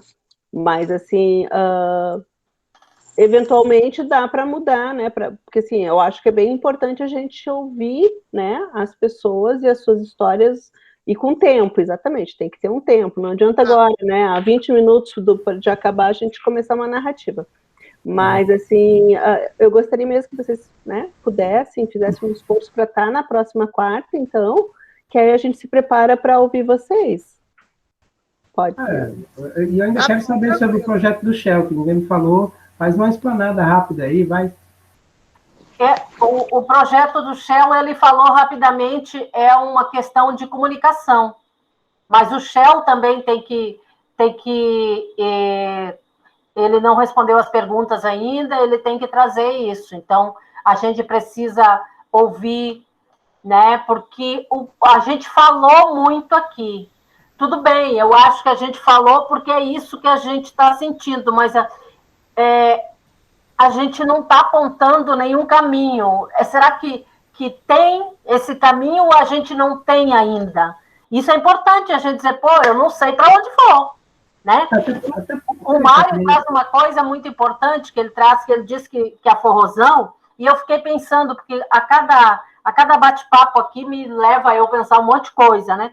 O Mário diz que a Escola Forrozão não queria só dançar quadrilha, ela queria participar de projetos, de eventos, de outras coisas. Então, é isso, é tipo, o movimento quadrilheiro é importante, mas ele quer um movimento, ou digamos, esses grupos que estão aqui, nós não estamos trabalhando com movimento, estamos trabalhando com esses grupos que estão aqui. Esses grupos que estão aqui, se ele quiser só dançar quadrilha, beleza, onde a gente pode contribuir com isso, melhorar, como diz o Mário, na questão da gestão de alguma coisa. Não, eu só quero dançar quadrilha. Não, eu quero ver o que mais, né? Então, isso, eu acho, me parece que vocês são muito focados no projeto do espetáculo, porque vocês fazem um espetáculo e saem daquele espetáculo já começando o outro. Então, vocês não têm nem tempo para parar para pensar, né? Então, e são poucos para fazer muita coisa, né? Então, assim, é tipo o carnaval. Eu vejo o carnaval e digo, meu Deus, aquela organização toda, se aquele povo realmente tivesse em tudo, fazia uma revolução nesse país. Mas não, mas é a organização só para o carnaval, né? Então, assim, a gente tem apontado preocupações aqui, mas não ainda caminhos, né? Inclusive, Catarina, a minha fala, eu iria pontuar ela nas minhas respostas, né? E na mesma ordem, exatamente para a gente se achar naquelas respostas do que me veio naquele momento, daquele sentimento que eu tive para responder aquilo lá, que você leu, obviamente, e eu ia buscar em cima daquilo, mas por que eu disse aquilo, né? Com qual visão eu expressei aquilo, né? Perfeito. Tu quer começar? Não vou fazer hoje. Hã? Não vou fazer hoje. Ah, tá. Eu abri espaço para a Lúlia, se ela quiser fazer a dela. Catarina, antes... Eu acho que é muito pouco tempo agora. Eu acho que tem... Cata, a gente falou na semana passada de pensar nas mostras interbairros. É que o Mário já trouxe isso, o Mário traz essa questão, né? Sim. Mas que, né, que tudo que a gente pensa tem essa questão de não poder se juntar, né? Então, fala mais. Mas olha só, bem lembrado, professora Valéria, essa questão aí das mostras. Será que era possível nós fazermos uma mostra virtual? Será que era possível nós fazermos uma mostra virtual? Por exemplo, a quadrilha Zé Monteirão, ela faria uma mostra uma mostra interna para os seus próprios componentes, contando um pouco da história da quadrilha Zé Monteirão. A quadrilha Zé Monteirão, se eu não me engano, tem 35 anos, não é isso, Lúlia? Se eu não me engano, 32, é isso. 32 anos. Tem muita história para contar. Muitas lágrimas de emoções foram derramadas, de alegrias e de tristezas. Então, eu vejo que nós poderíamos começar com um dos nossos grupos para contar a nossa história virtualmente. Como nós estamos conversando aqui, já que nós não podemos nos amontoar por enquanto, a gente poderia contar um pouco, tirar por exemplo, essa foto aqui é da primeira roupa da quadrilha com o tema tal. Como é que foi desenvolvido o tema? O tema foi desenvolvido assim, claro, evidente que iria precisar de uma assessoria de alguém muito expert na montagem, na questão de edição de áudio, vídeo, foto. Da cronografia, do cronografia, né? Então, eu, por exemplo, eu seria um dos primeiros a topar, porque, graças a Deus, a gente tem muito arquivo mesmo para mostrar, porque uma das grandes preocupações que quando eu disse para vocês que a quadrilha Escola Forrozão, ela não queria somente dançar quadrilha, ela queria mostrar o seu trabalho de outras maneiras. Tanto é que nós brigamos para ser ponto de cultura, nós conseguimos ser ponto de cultura, nós conseguimos desenvolver esse trabalho, nós conseguimos fazer uma série de situações, né, super legais e, infelizmente, passou. Mas nós temos imagens para mostrar. Eu acho que isso seria interessante. Outra coisa que eu quero falar também, na preocupação do quadrilheiro hoje, que muitas pessoas só dizem assim, eu sou quadrilheiro da quadrilha tal, mas ele não sabe a primeira coreografia, imagine a última. Por quê? Porque ele não vai para o ensaio. Ele não sabe, por exemplo, Lúlia, me diz qual é o teu tema hoje, Lúlia, por favor. Zé Monteirão canta ladainhas. Pois é. Zé Monteirão canta ladainhas. Eu já sei um pouquinho o que é ladainha, porque um dia desse ela falou e eu fui para a internet e fui pesquisar as ladainhas. Sim. Mas o brincante dela precisa saber o que é ladainhas. Então, eu tô citando isso que tu tá falando, na Zé Monteirão, assim, a gente explica muito bem todos os temas que se propõem, né? Então, a gente senta com eles, a gente leva material de pesquisa, a gente explica, e eu digo para eles, e não é só agora na minha gestão, não. A Harry já fazia isso também. E a gente faz com que eles também tenham uma aula de história, sabendo o que significa, como funciona, da onde vem, que é para quando eles saírem por aí, alguém perguntar, eles também saberem falar. Mas não é todo grupo que faz isso, não. Tem grupo que não sabe nem o que está acontecendo. E são muitos. Então, aí é que entra, professora, o momento de hoje, o hoje. Toda essa história que a Lúlia falou aí poderia se transformar num grande workshop virtual, correto? E aí, não se pode juntar, não se pode amontoar, mas se pode divulgar através do nosso equipamento que nós estamos todo mundo nós estamos usando hoje, que é o celular. A senhora acha que é possível? Eu vejo que essa é uma das nossas saídas. Eu acho que é possível, sim. Nossa, e é uma das coisas que a gente consegue fazer assim a curto prazo, né? A gente cria os roteiros que vão ser mais ou menos físicos, né, fixos, assim, para a questão das histórias, e aí a gente vê né, as condições de gravação, enfim, mas sim, dá para fazer, né? Agora, Mário, com os grupos que estão aqui, né, Mário? Oi? Com os grupos que estão nesse processo aqui. E claro. Né? Quem não veio, não pegou o bonde. Né? Eu vejo assim, se quiser participar depois, atrás desse trem que ele está com 130 km por hora ou 400 km por hora e pegue. E pegue caro, e tem que pagar caro, maninho. Agora é de graça. Agora é nossas parceiragens aqui, mas depois vai pagar. Vai pagar para fazer o planejamento, vai pagar. Aí, Mário, sabe o que eu penso? Talvez seria interessantíssimo fazer um bastidores das lives que vocês vão fazer agora. Tipo isso que a Lúlia tá... Zé Monteirão, canta ladainhas. É um tema riquíssimo que está trazendo, né? Sim.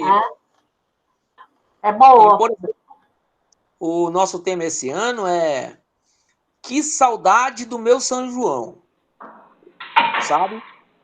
Nós vamos falar da cidade, mas de uma forma bem alegre, né? Sim. Bem solto. O negócio que a gente vai ter que tirar, que tirei isso daqui, né? Que filho? O negócio que vai ter que dar uma tirada, esse daqui, né? Esse troço. O que foi, Kleber? Kleber tá brigando aí por quê? Aí já tirei o volume. A Cris também. Então a gente fica na próxima, fica com a Zé Monteirão e o Shell, né? Para a gente focar. Edilson, você está aí? Sim. Edilson, se vamos então para contemplar, eu vou me reorganizar aqui e aí a gente faz na quinta para poder contemplar a tua participação, tá? Na próxima quinta. Certo, eu gosto de aparecer, tá? Eu gosto de ser estrela. Mas tá certo. Eu gosto de quem diz que gosta de ser estrela. O problema é quem quer ser estrela, mas não assume, e ainda dá uma de humilde, de falso. Não tem brilho nenhum. Né? Não, mas é isso. Então fica Zé Monteirão e o Shell, a Coração Caipira, para a gente, né? E o que vier nisso, que a gente pensar nesse processo, Mário, Sabá, que está lá na live, o que a gente pensar, a gente joga aqui, porque nós não temos soluções prontas, a gente está buscando, né? Construindo esse caminho. Tá Cristina, bom. Okay. Catarina. Oi. Fala, Mário. Rapaz, eu queria ouvir a voz da nossa amiga aí, a Cristina, tá só aí sorrindo. Dá uma boa noite para nós aí, minha amiga. Dá um pouco dessa alegria também. Querido, como vão? Boa noite, tudo bem? Tudo. Então, prazer, Edilson, Lúlia, minha amiga, Mário, oi, Cristina. Só amigo, né? Então, assim, estou aqui na escuta, bem ativa, né? Minha cabeça começa a Catarina sabe, a girar muito. Eu acho que a gente teve uma oportunidade de perceber que o problema é bem similar de cada um, né? De cada grupo. Similar ao Brasil, né? Ao mundo, né? Quem faz cultura está com um problema sério, né? E cada um tá buscando a sua solução. Então, assim, uma dica importante, como a gente está acumulando, a gente já viu que os problemas são bem similares, eu acho que vocês têm uma rede de contato, né, gigantesca no Brasil, vocês poderiam dar uma sondada, que tipo de soluções, porque a gente pode não criar roda, a gente pode aproveitar a roda pronta, né? Que tipo de soluções estão surgindo, porque o foco desse planejamento é mirar um alvo que dê esse acalanto para a gente, né? Que possamos resgatar tudo que a gente está sentindo agora, que é a perda, né? Esse sentimento de perda, ele só aumenta, né? Infelizmente. Por isso que tem gente indo buscar o trabalho, Lúlia. Quer dizer, as pessoas estão indo buscar suas sobrevivências, né? Então, é importante que vocês tragam isso para a gente. Assim, que luzes já apareceram no fundo do túnel da cultura, né, desses grupos juninos. Eu queria que vocês... Eu sei que a gente está muito assoberbado de problemas, não só de pandemia, tem pessoas desempregadas, tem pessoas, né, na base aí, na beira da miséria. A gente está com muita coisa envolvida nesse momento. E a gente acaba perdendo a capacidade de ver, Mário, a luz no fundo do túnel, né, Dilson? Eu vi você falando, nossa, às vezes eu não sei o que a gente vai fazer, porque a terceira onda, né, daqui a pouco pode vir a quarta, etc. e tal. Eu penso que a gente precisa, talvez, como sugestão, ter uma orientação de um infectologista, no sentido da gente perceber que tipo de aglomeração que a gente pode fazer para a gente nos reinventar. Será que eu vou ter que dançar com a máscara, não se tocar? E aí a gente dança. A gente não vai perder a essência da história, né? Porque o movimento ele traz a história, né? Então, eu penso que a gente pode ter um palco giratório. Uma máscara. Pensei, olha, uma máscara que danças que não precisem de toques. Nós estamos já ensaiando de máscara, mas o tocar ainda está complicado, ainda está Mas olha o que eu fiz nesse ensaio desse final de semana. Eu levo o meu borrifador cheio de álcool e eles na fila ensaiando, eu vou passando na costa, no cabelo, no peito, vou passando, em fila em fila. Mas aí é o infectologista que vai falar para a gente o nível de risco, mas que a gente possa se reinventar. Que dancemos, a gente não dança solto. Eu acho que a gente pode a gente pode não, a gente vai ter que se reinventar. Edilson, 6 anos, não sei se é 6 anos ou mais, né, amigo? Porque é um negócio mundial, né? Não é um negócio que é lá ali naquele país, não, é mundial. Então está todo mundo, sei lá, achando que o outro vai contaminar você, né? Pô, esbarra em alguém para você ver. Eu fico em pânico. Não, a Né? gente, Então, a assim, gente sempre espirrou. Hoje espirrar está sendo um crime. meu Deus, Só mencionando aí é contra a dança, desesperador, né, Edilson? nós temos É desesperador. nós temos uma grande colaboradora nossa, que é a Cristina Rocha, talvez uma das maiores bailarinas do norte do Brasil. Vocês devem conhecê-la. Sim, E não é só conheço. bailarina, ela já não é mais bailarina há muito tempo, né? Ela é professora. E ela é delegada de. Agora eu esqueci, me fugiu, a Lúlia deve lembrar. Ela é delegada de um trem aí de cultura também sobre dança, no mundo, tá? No mundo, não é Brasil, não é América do Sul, enfim. Ela estava me falando sobre a dança sem toque. Ela me falou que é tão linda quanto, só precisa se conhecer. Então ela disse assim, se você Exatamente. pensar em dança sem toque, eu vou estar lá dentro. Eu vou estar lá dentro para mostrar para Perfeitamente. vocês. Aí eu, nossa senhora, eu adorei demais, mas É eu o que eu queria estou não fazer, mas imaginando. se tem que fazer, vamos nessa. Eu não, viu, Edilson, eu não sou bailarina, mas é o que eu estou imaginando. Por enquanto, a reinvenção vai ter que ser automática. A gente não vai poder olhar para trás. A gente vai ter que olhar para frente. O que é que eu tenho para agora? É isso, eu preciso contar a minha história, eu preciso, né? Então, eu já pensei num palco giratório, assim, que vocês girem, assim, num palco enorme, lógico, um número... Poxa, se não tem toque, a gente pode ter um número maior, talvez, o infectologista que vai falar isso para a gente, né? Eu já pensei num palco giratório que poucas pessoas possam se aglomerar em algum espaço aberto, entendeu? Que não fique aquela, né? Então, para frente, a gente vai ter que olhar para frente. Querendo ou não, eu sei que quem está muito dentro do processo vê a situação dos brincantes, né? Vê assim, a desesperança. A gente precisa ser o maior otimista, o maior entusiasta de todos, né? Então, assim, é nisso que eu estou pensando. Então, seria muito bom esse contato coletivo aí com os companheiros dos outros estados, entendeu? Para a gente ir juntando aí o mosaico e vendo as possibilidades. E mesmo Tá, e provar e mostrar que a gente não eu vou entrar em adormeceu na pandemia, a contato. gente reinventou. Todo mundo está se reinventando. Eu vou entrar em contato com alguns parceiros, tem um pessoal bacana de Brasília, que quando a gente foi lá para o Nacional, a gente foi muito bem recebido e ficou amizade, e a gente tem um grupo também, e aí eu vou dar uma verificada. Mas, a princípio, Cristina, o que eles estão fazendo é basicamente o que nós estamos fazendo aqui também, lives, aí a quadrilha fez aniversário, faz uma live, um concurso de rei, de noivo, através de live. Está sendo assim.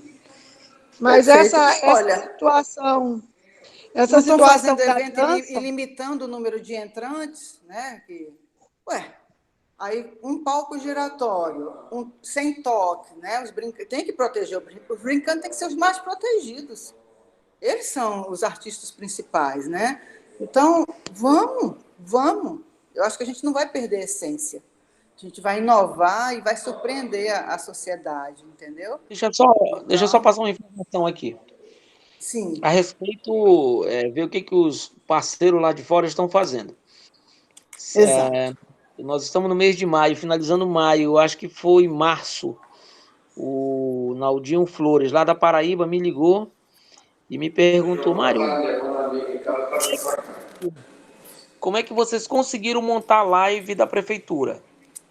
O que vocês preconizaram dentro do regulamento? Como, basicamente, quem montou o regulamento fui eu enviei imediatamente para ele. Passou mais uns dias, o Genilson, lá de Pernambuco, me perguntou a mesma coisa. O que é? Eles viram a nossa live, como a Lúlia falou, todo mundo está fazendo live, mas ninguém fez uma live igual nós. Ninguém fez tipo a do Boa Vista Junino. Não aconteceu. Então, por exemplo, A diferença que vai acontecer na Paraíba é que aqui, o nosso recurso, nós conseguimos com que a prefeitura repassasse R$20 mil para cada grupo. Lá vai ser repassado em torno de R$6 mil para cada grupo, né? E vai acontecer.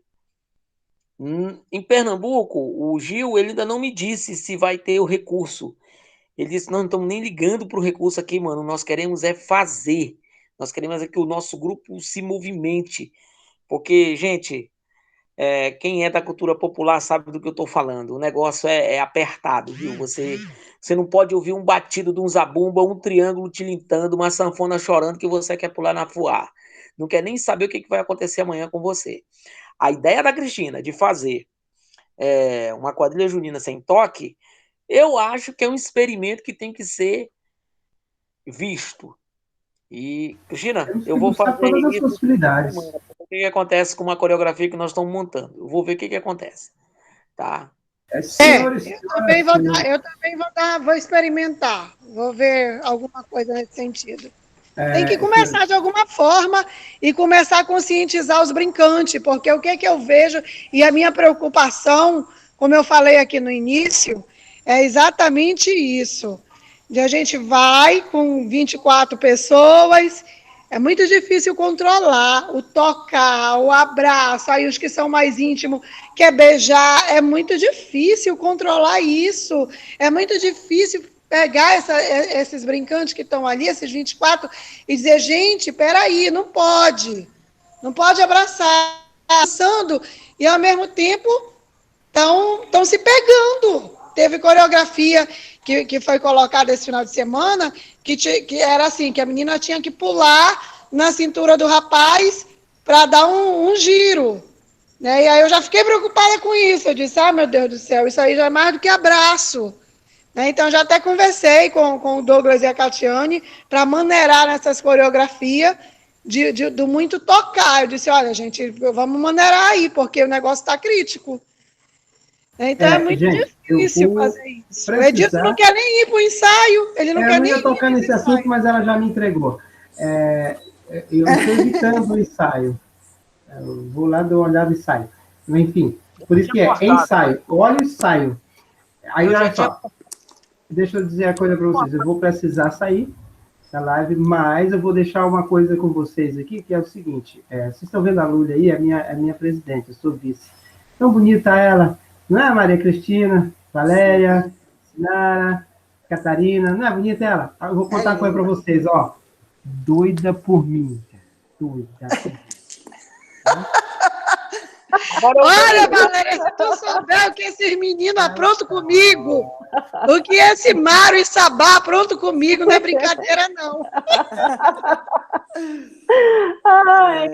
Gente, senhores, os quadrilheiros são vocês, eu estou dando, logicamente, o meu ponto de vista, a minha contribuição, né? Nossa, mas me muito desculpe se boa. eu estou...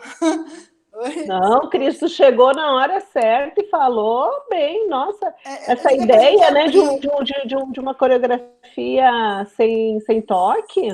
Eu acho que a gente vai chamar a atenção da sociedade, a gente vai atrair curiosos, que é coisa nova, entendeu? E, assim, é a forma da gente se manter viva.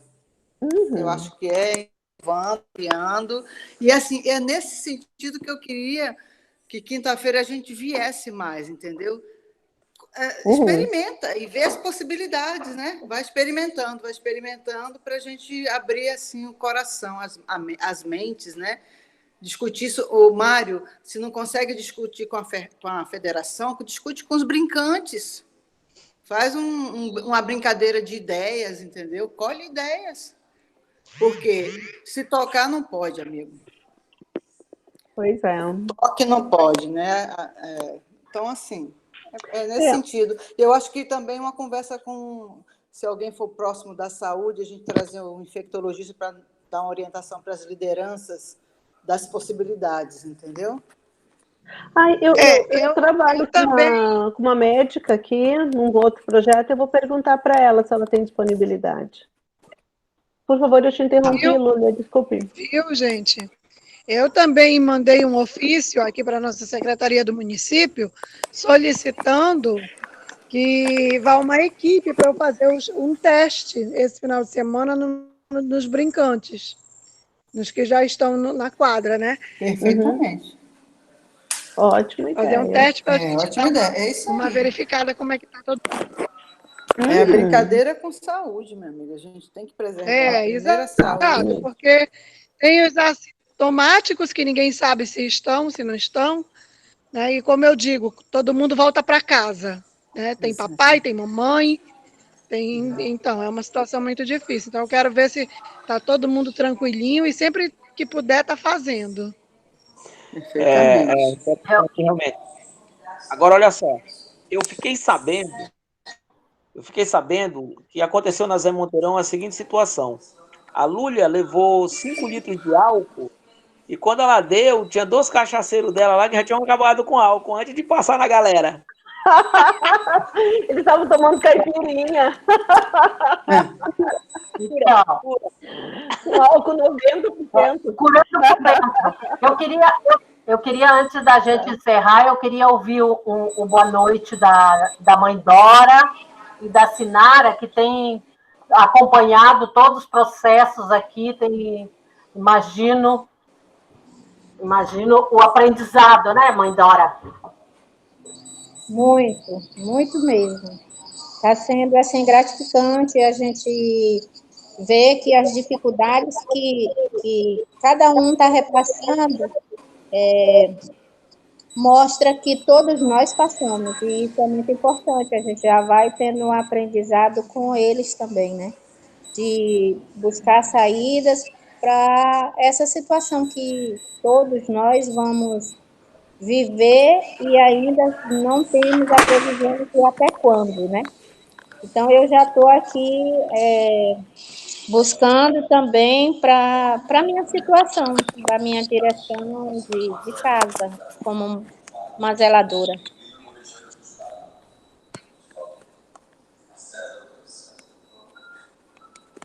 Tá.